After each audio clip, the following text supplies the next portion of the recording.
Hello, you made it to Friday. Friday's math topic is that math is collaborative.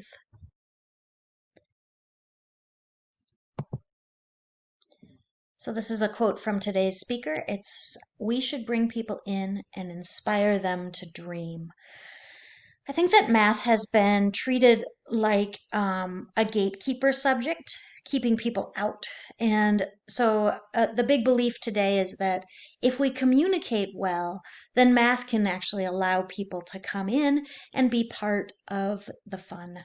And also part of all of the other benefits that math can bring, like higher salaries and admission to college and all of those things. So, good communication is part of collaborating, and bringing people in allows them to collaborate together. So, one of my big beliefs is that it should be about bringing people together to solve problems. I want math to look like what it looks like here on the left, where we have people working together to solve something together. And that can be a way to have everybody be more powerful than they would be alone.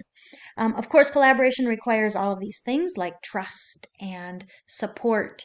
And so, what we're going to do today, one of the things I'm going to ask you today is, how can this classroom be a place where collaboration will work for you? So, you're going to be writing some things that you like and things that you don't like about working in groups. So, that's the plan today.